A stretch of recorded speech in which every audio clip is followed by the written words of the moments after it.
Nuevamente nos vemos. Buenas tardes. En esta segunda parte de la clase, esclavitud, culturas afroamericanas o negras. De la materia Cultura y Sociedad Latinoamericana, Departamento de Comunicación Social, Escuela de Medios Audiovisuales, Facultad de Humanidades y Educación de la Universidad de los Andes. Corresponde pues a la carrera de Comunicación Social de, de la materia, de la carrera de Comunicación Social Núcleo Mérida. En la primera parte estuvimos explicando todo lo relacionado a la diversidad étnica que había en la zona digamos, que había en las zonas de donde se extraían los esclavos, ¿no?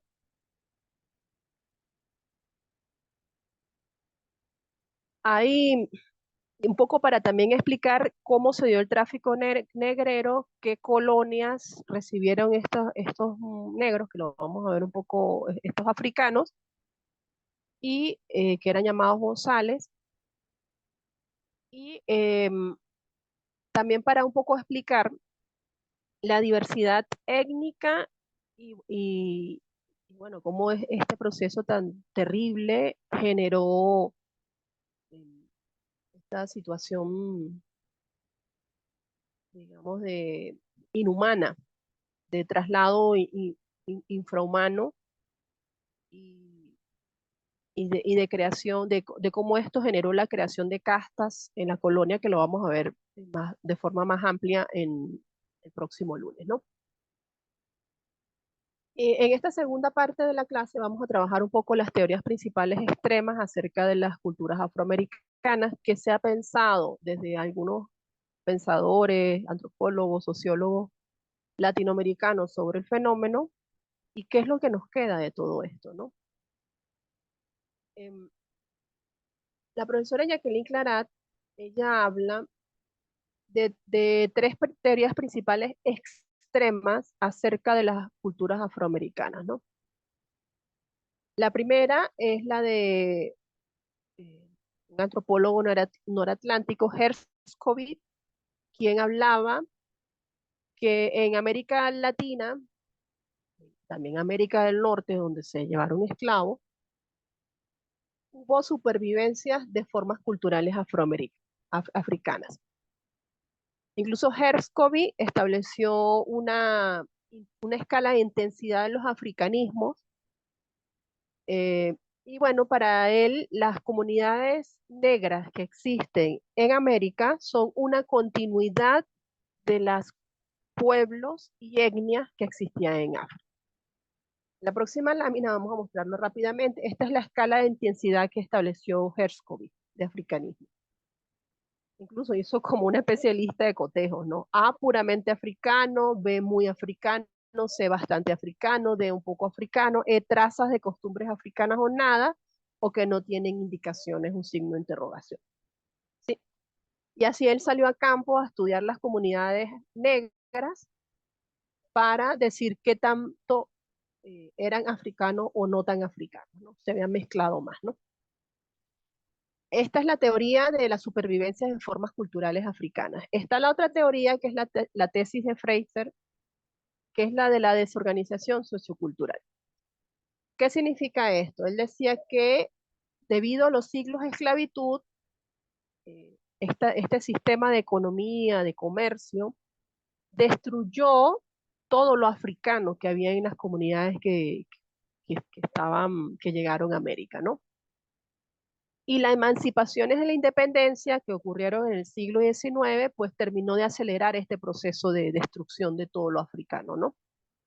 Y esto generó lo que él llama un proceso de desorganización. Entonces, claro, esto es una teoría medio racista porque casi que él dice que las personas o los grupos, comunidades descendientes de africanos no tienen creatividad. Ve a los negros americanos, lo podemos leer allí, como un producto de las condiciones psicoeconómicas de la esclavitud. Entonces serían comunidades incapaces de tener reacciones positivas, este, concediéndole pues como una única reacción positiva la imitación a los blancos.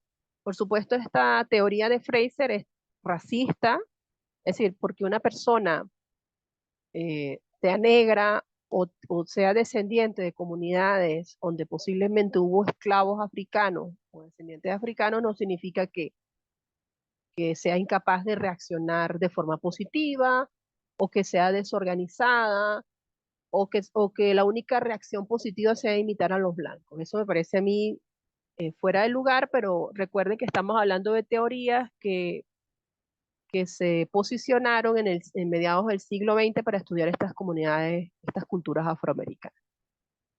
Está la teoría sociosituacional de Fernando Enríquez y Morris Freilich de Jamaica, que ellos mantienen la tesis de la desorganización de Fraser, de, pero está contrapuesta pues a la organización que se observaría en África, ¿no? Déjenme chequear un momentico a ver si sigue grabando. Sí, sí sigue grabando. Entonces se habrían desorganizado los grupos durante la esclavitud, ¿no? Y todas las formas típicas que surgieron en América serían pues afroamericanas y no formas africanas desorganizadas, ¿no? Entonces la única innovación que reconoce a negros americanos pues es la igualdad social. Déjame chequear que creo que tengo una pregunta en el chat.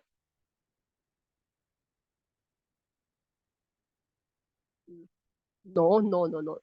Nora pregunta que si la tesis de Freire puede considerar que se justifica el origen de lo que en América Latina se concibe como brujería o santería. Hay que diferenciar. Brujería, que digamos es una noción despectiva para digamos, englobar todas estas manifestaciones religiosas de origen afro o que se creolizaron en América, ¿no? Y santería, que es, digamos, propia de los grupos yoruba. Este, entonces, hay que saber diferenciar, ¿no?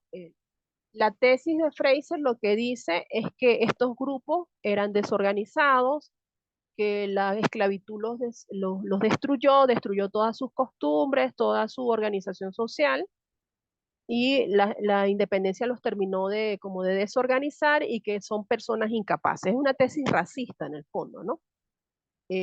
La santería, el vudú, todas estas manifestaciones religiosas forman parte de la diversidad religiosa de estas comunidades que tienen origen africano, ¿no? Recuerde que al ser formada en antropología, para mí una religión no es mala o buena, o una manifestación religiosa o un culto, como lo llaman, no es malo o bueno, sino que es parte de los procesos socioculturales, políticos e históricos que se establecen en un país determinado, ¿no? Ya vimos las escalas de intensidad, está la teoría de Jacqueline Clarat. Un momentico, aceptar a 3 estudiantes que están esperando entrar. Por favor, les decía que coloquen sus nombres y apellidos en el chat para yo tener una referencia de la asistencia, porque allí puedo yo, también se guarda el chat cuando descargo el video, ¿no? Está la teoría de Jacqueline Clara de Briceño, que vivió en Venezuela, lamentablemente murió en octubre del año pasado, la profe vivía en La Pedregosa, ¿no? Y ella dice que había o hay muchas estructuras de familia, había en África, y esto dependía de los grupos étnicos. Como vinieron muchos grupos étnicos a América, dependiendo de los grupos étnicos, se heredaron estructuras de familia, ¿no? Y esas estructuras africanas de familia, además, se mezclaron o se combinaron, ¿no? Con estructuras de familia indígenas, y esto ha generado, dice ella, una constitución de una forma propia de familia y de religión, que es a su vez una adaptación de estas comunidades negras, ¿no? Afroamericanas, a una ecología y sistema económicos diferentes, ¿no? Con un manejo inteligente de la religión católica. Fíjense todas estas cofradías en torno a santos, negros o camuflados o santos blancos que en el fondo esconden creencias de culturas afro, ¿no? Y esto, dice ella, con un manejo inteligente de la religión católica y la moral cristiana que permitió evitar innecesariamente conflictos con el grupo dominante, ¿no? Y aquí la citamos entre comillas. Podemos considerar entonces a la familia del sur del lago de Maracaibo como una forma propiamente afro-venezolana en relación a una problemática particular sociocultural, histórica y situacional, la cual no puede ser idéntica a otras regiones americanas por las diferencias sociohistóricas entre dichas regiones. ¿Por qué? Porque en el sur del lago la estructura de familia es distinta como nosotros la conocemos, por ejemplo, en grupos nucleares de zonas urbanas. Incluso en grupos de familias nucleares en zonas urbanas, como nosotros que vivimos en zonas urbanas, seguimos teniendo estructuras de parentesco de zonas rurales. Entonces a veces la familia llega hasta donde hay un integrante de la familia. No es el grupo familiar nada más, el núcleo nuclear, o la familia nuclear. Entonces, en el sur del lago, la familia es distinta, sobre todo estas comunidades afro-venezolanas.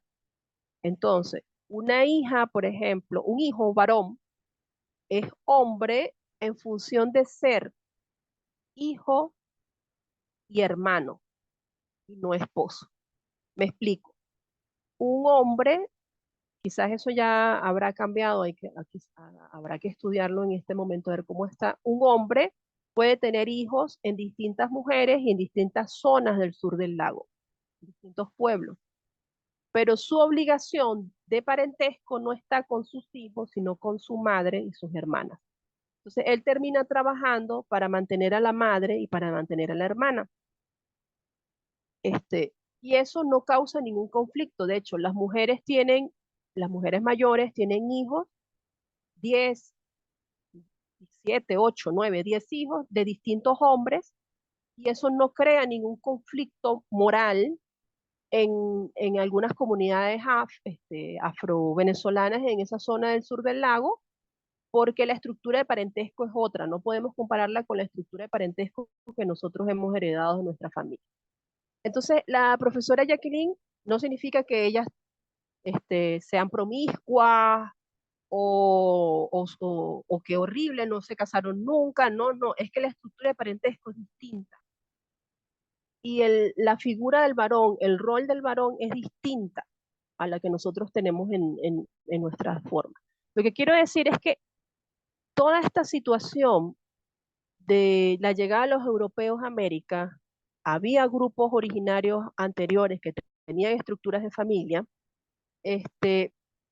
pero además que llegaron grupos de esclavos de distintas zonas de África y que esas distintas zonas de África eran diversas, diferentes, eso complejiza la realidad latinoamericana, complejiza la realidad incluso en el interior de nuestros propios países. Entonces no tenemos una estructura de familia, no tenemos una sola estructura económica, no tenemos solamente una sola estructura política. Las religiones a veces que practican estos grupos de comunidades negras, en el fondo están mezcladas con sus eh, raíces africanas. Entonces eso viene a hacer que el ser latinoamericano o latinoamericana sea sumamente complejo, ¿no?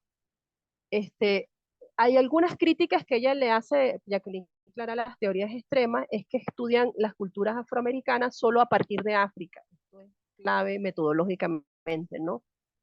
Y del fenómeno de la esclavitud, obviando a la población indígena, es decir, aquí los grupos negros también se consiguieron con grupos indígenas, no solamente con sus amos, ¿no?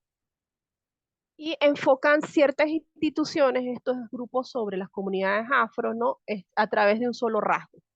Por ejemplo, en el parentesco solamente estudian la poliginia, que una mujer tenga varias parejas e hijos con varias parejas, ¿no? Y no la poliandría. Perdón, la poliginia es un hombre que tiene varias mujeres, pero en el sur del lago ella consiguió que una mujer podía tener hijos de varios hombres, ¿no? Cuando ella dice que la matrifocalidad, es decir, el centro es la madre, y en algunas casas en algunos hogares es la abuela, ¿no? Está asociada, la matrifocalidad está asociada a la poliandría, ¿no? A la poliandría cuando digo que una mujer tiene varias parejas, ¿no? Este es el libro Las Américas Negras de Roger Bastide, que fue publicado, si mal no recuerdo, en la década del 50, ¿no? Y él dice que los estudios de los negros en América se ha ideologizado, ¿no? O una ideología del menosprecio, o una ideología de la valorización, o una ideología de la negritud. Esa ideología de la negritud se trabaja muy bien con el poeta Seitzer, Fanon, que lo vamos a ver más profundamente en la unidad, ¿no? Entonces, el mejor método para estudiar las culturas afroamericanas, esto lo plantean varios antropólogos, es que no hay que trasladar o trasladarse primero a África y luego ver qué queda en América, sino estudiar las culturas afroamericanas existentes y remontarnos progresivamente a la evolución de los hechos en África.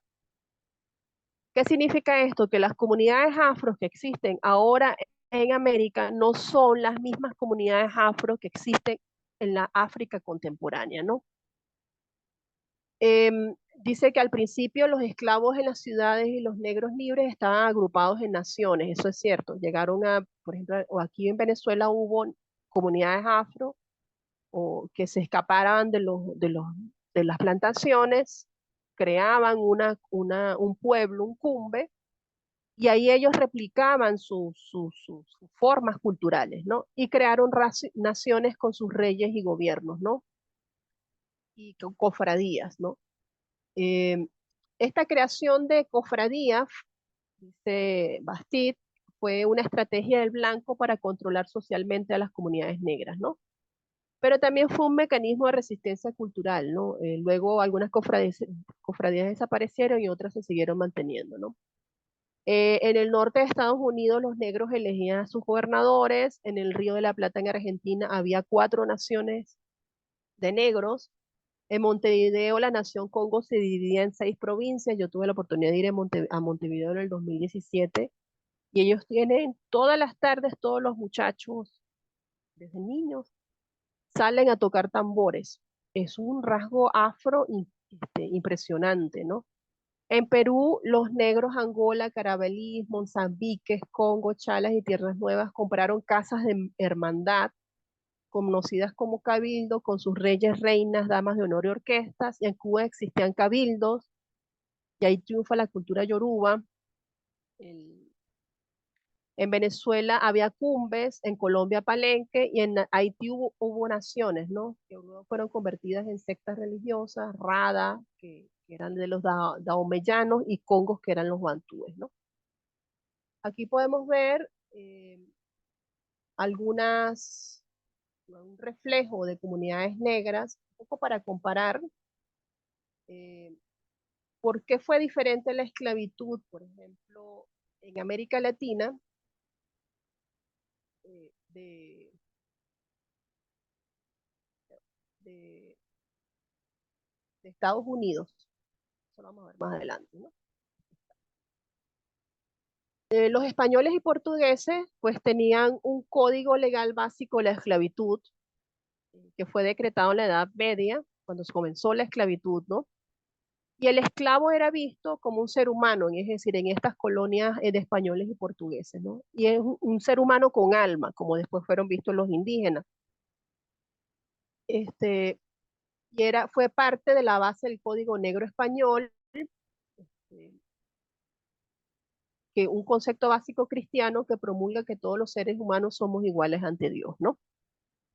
Había una estructura legal y psicológica en los países de América Latina, los esclavos eran bautizados, muchos de ellos aprendieron a leer y a escribir. Los pardos, que era una mezcla entre, digamos, mezcla en el sentido de que un hombre blanco o violaba a una mujer negra o la tenía como mujer, ¿no? Y generaba, pues sus hijos eran pardos, ¿no? Y los pardos liberados se convirtieron en una especie de clase media y muchos alcanzaron posiciones de influencia y prosperidad económica, ¿no? En Venezuela, pasó a ser capitanía general fue a finales del siglo XVIII, no importaron tantos esclavos como a Cuba o a Santo Domingo, porque bueno, Venezuela no tuvo una importancia política durante la colonia, ni política ni económica, ¿no? Entonces los indios y negros convivieron y trabajaron juntos durante mucho tiempo con la gente blanca, ¿no? Las esclavas eran amantes de los amos blancos. La esclavitud en Venezuela duró hasta 1854 y fue un proceso gradual desde 1800, ¿no? No fue ni espontáneo ni repentino.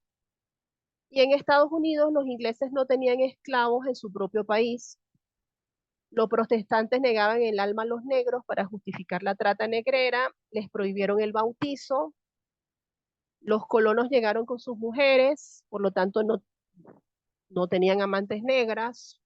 Bueno, eso es lo que dice Bastino. La manumisión era una excepción, es decir, la liberación de esclavos, y la liberación de los esclavos en Estados Unidos fue por una violenta guerra civil en el siglo XIX, ¿no? Entonces, ¿qué causó la esclavitud? Pues dispersó a los miembros de las familias de los esclavos bozales, se crearon un nuevo régimen de relaciones de parentesco. La familia en África era matrilineal o patrilineal de acuerdo con la etnia, pero cuando llegaron aquí mandaban a la mujer para una finca, a una hacienda, al hombre para otra hacienda y desestructuraron la familia, ¿no? Y las vías de ascenso social de esta gente negra, afro, descendiente de afro, era más difícil. Tenían que aceptar el cristianismo y los valores occidentales para poder ascender socialmente. Y hubo la creación pues de culturas negras o civilizaciones negras con creaciones culturales originales, ¿no? Eh, También se plantea como un principio de fraccionamiento, dice Bastide, es decir, que no hay una contradicción al ser parte de una cultura u otra, ¿no? Eso lo tenemos los latinoamericanos. Eh, Dice que se crearon propiedades colectivas, por ejemplo, en Bahía, en Brasil, las cofradías religiosas de Bahía, si bien están en nombre jurídicamente en nombre de una sola persona, son propiedades colectivas, ¿no? Y tenían unas formas de trabajo linajero, ¿no? Que estaba ligado a la familia extendida, un poco lo que nosotros hacemos acá en Mérida, que es la mano de vuelta, ¿no? Este, y se reestructuran estas formas de trabajo linajero colectivo para adaptarse a la familia nuclear, ¿no? Voy a hablar un poco de la resistencia cultural. Hubo manifestaciones, no es que esta gente llegó aquí y los esclavizaron y no ocurrió más nada, no, hubo resistencia cultural, ¿no? Bastiz nombra que el suicidio fue una forma de resistencia cultural, porque pensaban que después de la muerte volvían a regresar a África, al país de sus antepasados. El aborto voluntario cuando eran violadas por hombres blancos, las mujeres negras, el envenenamiento de los hombres blancos, de los amos blancos, el sabotaje del trabajo, las revueltas espontáneas organizadas y la evasión, fugas individuales y fugas colectivas. Y hubo dos mecanismos de defensa cultural, uno propiciado por la política esclavista, que fue la constitución de naciones, como les decía, de las sociedades o cofradías religiosas. Y de las cofradías religiosas surgen las tres principales religiones afroamericanas más importantes: el vudú, el candomblé y la santería, un poco para responderle a Mariana, ¿no? Así como los cultos de San Benito y San Juan, que son fiestas de tambor alrededor de un santo, ¿no? Y el segundo mecanismo de defensa fue el cimarronaje, que son los cumbres, palenques, quilombos que yo les hablaba al inicio de la clase, ¿no?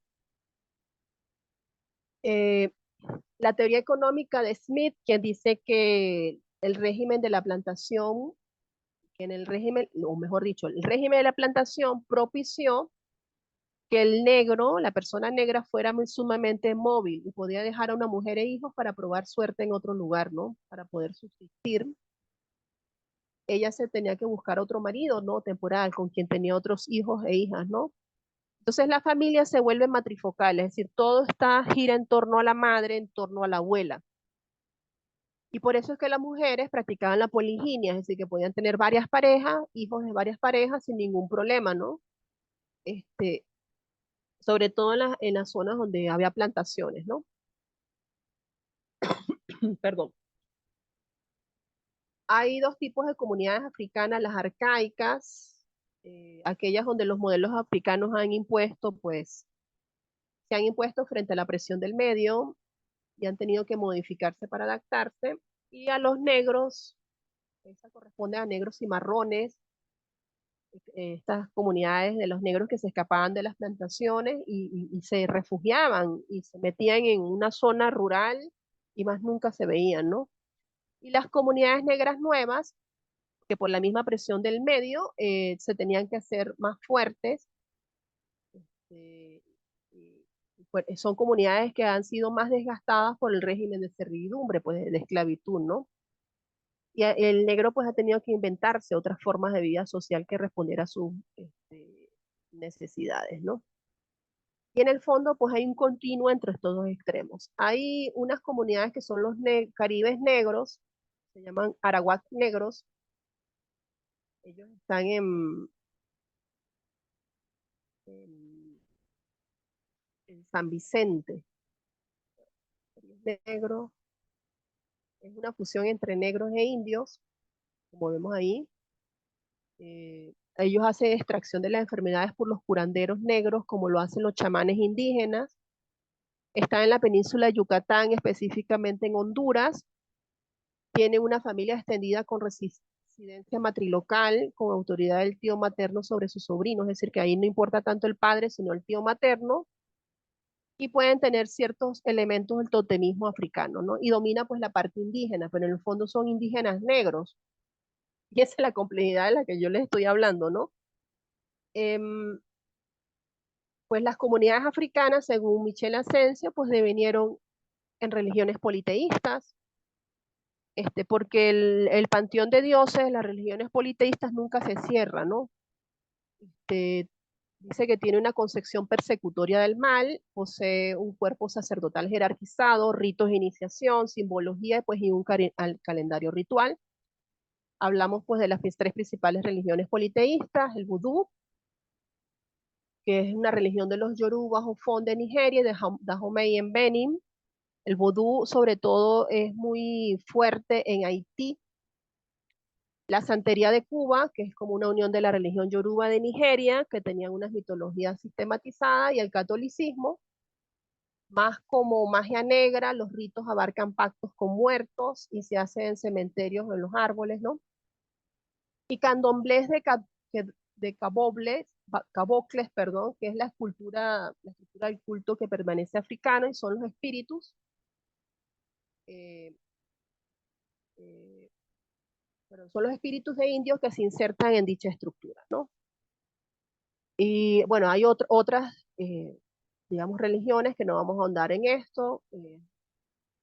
Hay, este es el vudú. Para Michel Asensio no se puede hablar de sincretismo, sino de identificación. Es decir, una máscara de los blancos puesta sobre los dioses negros. Entonces podríamos ver que San Cristóbal es el Oricha Agayú, San Lázaro, Babaluayé, y bueno, el chango, el más representativo, Santa Bárbara, que es chango en el espiritismo venezolano, y también en la santería. Nuestra Señora de la Candelaria Ollá, y son dioses que tienen distintas, eh, que pueden ser hombres, pueden ser mujeres, es decir, que tienen distintas formas de representación.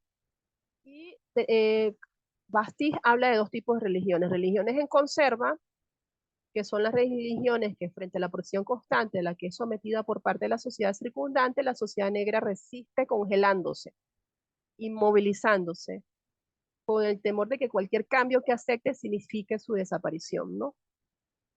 Esto no significa que la religión no se viva, sino que la religión no está viva, es decir, que no cambia con el tiempo, que permanece inmóvil. Y uno de los ejemplos de estas religiones en conserva es el candomblé y la santería. Por ejemplo, los vudús en conservas en Trinidad, ¿no? Y las religiones vivas, que son esas que cambian adaptándose al mundo de transformación, ¿no? Lo hacen como una totalidad, dice aquí, o conjunto colectivo de representaciones místicas y de prácticas culturales, totalidad exterior y superior a las personas que la componen. Y en este ejemplo está el vudú haitiano, que hay tantos vudú como regiones en la isla de Haití. En cada zona de Haití, este, en cada zona de Haití hay una secta de vudú o una cofradía o un santuario de vudú distinto, ¿no? Está el mito del zombie que se ha vuelto tan, tan explotado en la industria cultural, eh, que es la persona que ha muerto y ha sido resucitada por el poder de alguien que domina las fuerzas mágicas, ¿no? Es decir, la resucita luego de morir y la puede mantener enterrada por un tiempo, incluyendo años, y se mantiene en estadio de letargia o catalepsia. Este mito del zombie lo estudia en Haití Michelle Asensio, ¿no? Y ella dice que es un muerto vivo, una criatura imaginaria que debía recordarle continuamente al haitiano que es mejor morir que volver a ser esclavo. Es un medio, una técnica para fabricar esclavos, símbolo de lo que el haitiano más le teme, que es la vuelta a la condición de ser esclavo. Es el esclavo que vuelve a la plantación, privado de su voluntad y es dominado por un látigo. Es decir, en el fondo el mito del zombie es una resistencia a la cultura, a la economía de la plantación, ¿no? Y significa que solo como zombies volveremos a la plantación, a la esclavitud. Solo el zombie regresa a la plantación. El antídoto incluso para salir del estado de letargia o catalepsia del zombie es la sal, en contraposición a la caña de azúcar, que eran los cultivos donde ponían a estas personas en Haití, ¿no? Y hablamos un poco de la esclavitud en Venezuela. A principios del siglo XVI llegaron los primeros esclavos a Venezuela. Eh, Florecieron pues las plantaciones en el siglo XVII, cuando el cacao pues se convirtió en uno de los importantes productos de exportación. No hay un número exacto de esclavos que llegaron a Venezuela, sobre todo eran utilizados en esta zona de lo que serían Nueva Esparta, Sucre para la extracción de perlas, ¿sí?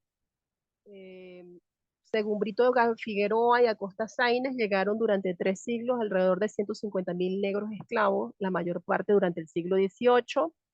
Según Miguel Asensio, hubo mayoría de esclavos congos de lenguas bantúes y hubo una minoría pequeña procedentes de Costa de Oro. Y bueno, hubo varias rebeliones en el siglo XVI, el rey Miguel, hubo otra de 1659 con un cimarronaje que se estableció en el Valle del Tuy, el Andresote en Yaracuy, que fueron, bueno, aquí tenemos, me imagino que ustedes reconocen a este esclavo, a Leonardo Chirino, ¿no? Este, que participó, un sambo, no, un sambo que participó en la Guerra de la Independencia, ¿no? ¿Cómo se les llama ahora? Pues, eh, Bastille los llama rasgos africanos, traídos originalmente por los esclavos, se modificaron gradualmente bajo la influencia de la cultura cristiana euroamericana. Él dice que no es correcto hablar de culturas africanas, sino de culturas negroamericanas. Polax Els, que es una polaca que vivió en Venezuela, ella habla de culturas negras, y Asensio habla de régimen esclavista, centrado en la explotación agrícola, y que de esto surgieron modos de vida basados en la relación entre amo y esclavo, ¿no? Lo que ella llama la cultura de la plantación. Entonces ella dice que las culturas afroamericanas se explican más por las condiciones de la esclavitud que por las raíces africanas. Yo estoy totalmente de acuerdo con ella. Y los llama negros, negras, comunidades negras.